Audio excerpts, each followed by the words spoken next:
sobota, mám za sebou iba taký ľahký beh, ktorý na konci už nebol až tak ľahký, pretože tam bolo dosť kopcov, ale obecne mal byť považovaný za ľahký. No a to je vlastne dneska jediné behanie, ktoré mám a 2:30 pôjdem na masáž.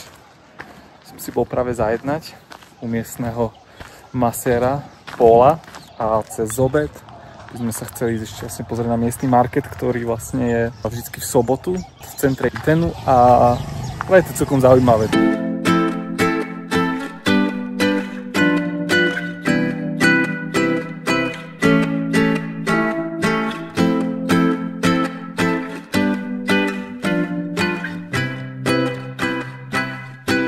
Takto vyzerá miestny lokál market, ktorý je otvorený vždycky v sobotu, každý týždeň.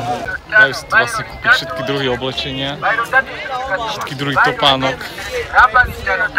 a možno aj nejaké športové oblečenie. Ale to som tu ešte nenašiel.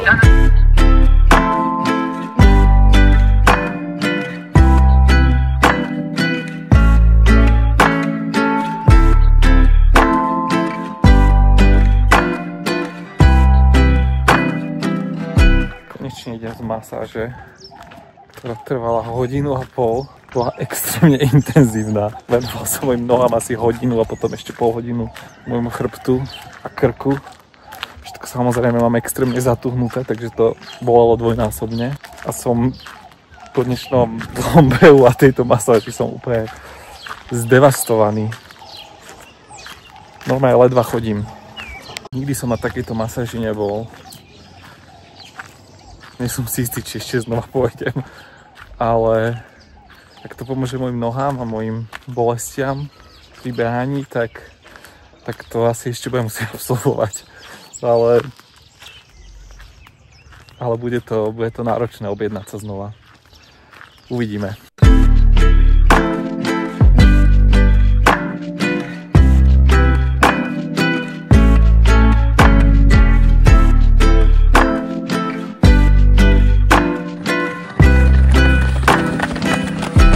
Mám za sebou najťažší tréning, ktorý som tu doposiaľ absolvoval. Bolo to 3x2 km v maratónskom tempe, ktoré za normálnych okolností je 4:15.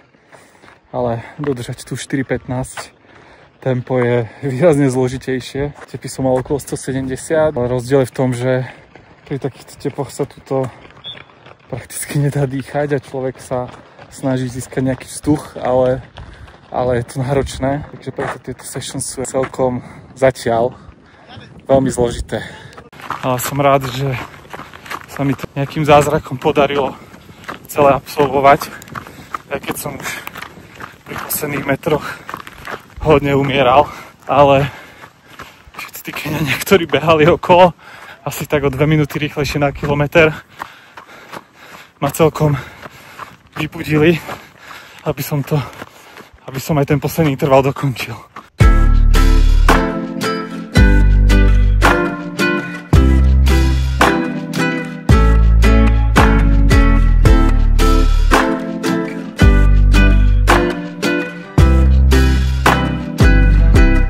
Konečne si dneska užijem rest day, pauzu od behania po 10 dňoch a pred zajtrajším longrunom, kde by som chcel dať nejakých 24 km. No a ten voľný deň chcem preto využiť na niečo aktívnejšie, mimo behania samozrejme. A mám v pláne ísť do Eldoretu, kde chcem zajsť na indické jedlo, takže trošku zmena potom po tých všetkých jedlách, ktoré som tu zatiaľ mal. A vlastne potom, ako sa najem, tak by som sa chcel ísť pozrieť na závod Sirikva Classic, 10-kilometrový cross-country závod. To znamená, že tam nejaké kopčeky, nejaké prekážky.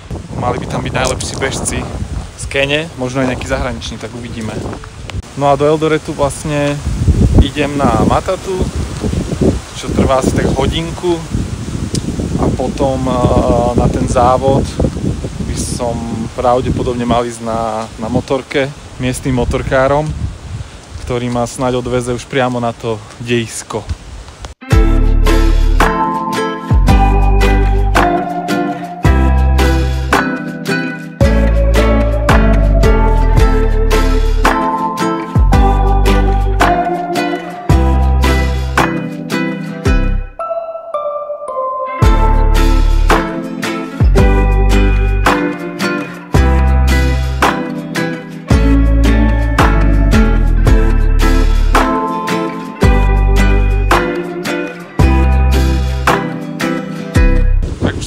v Eldorete, dokonca som si tu našiel aj kamoša, ktorý takisto beha maratóny a ide sa pozrieť na ten závod. Takže sa tam ešte asi stretneme. No a teraz už idem do tej indickej reštaurácie, tak som zvedavý, aké to bude. Mám za sebou prvé sústa a je to úžasné. Možno to bude tým, že som zvyknutý jesť stále menej ochutené jedlá hore v Itene, ale toto je fakt, že skvelé. Ňam. Tak idem práve z tej indickej reštaurácie. Dal som si tam chicken tikka masala. Bolo to výborné. A to nielen na kenské pomery, ale obecne na indické pomery. Takže konečne trošku nejaké jedlo s väčšou chuťou. A teraz idem ešte pozrieť do supermarketu miestneho a potom idem vlastne už na ten závod, takže som zvedavý. By the way, Baťa je tu veľmi populárna značka obuvy a je tu viacero obchodov s názvom Baťa. Tam vlastne do toho supermarketu najvažšie idem akurát. Konečne nejaké čipsy. Už si tu niečo kúpim. Som našiel aj Nutellu, ktorá tu je celkom dosť drahá. Táto stredná je za 200 korún, ale tak človek to potrebuje.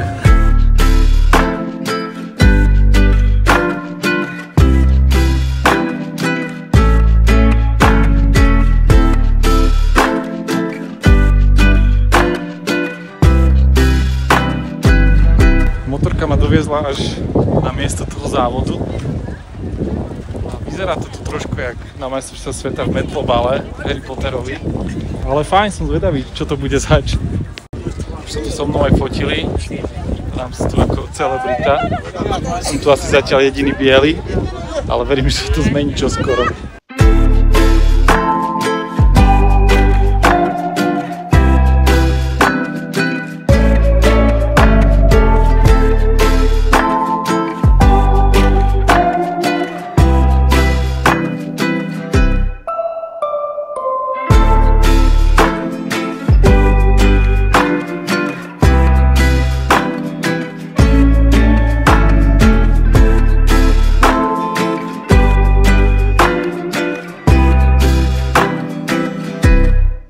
Tak akurát už idem z toho závodu, z Eldoretu, už som sa vrátil do Itenu, už mám aj po sprche. Bolo to veľmi intenzívny zážitok, bolo tam strašne veľa ľudí, všetci fandili. Bežci boli extrémne rýchli, ten prvý to dal vlastne tých 10 km po 30 minút, s 2 sekundami 30 minút a v tom teple akože klobúk dole.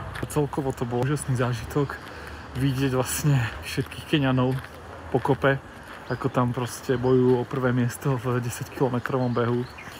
Naozaj bolo to veľmi zaujímavé a užil som si to. Tak to je vlastne všetko z toho dnešného dňa. Dúfam, že všetko, čo som zachytil, dokážem aj nejak zostrihať a bude to vyzerať dobre a budem sa vždy vedieť k tomu nejakým spôsobom vrátiť a pozrieť sa na tie zábery a spomienky, ktoré z tohto dňa budem mať určite veľké. Tak to je asi všetko k môjmu dnešnému Race Todayu.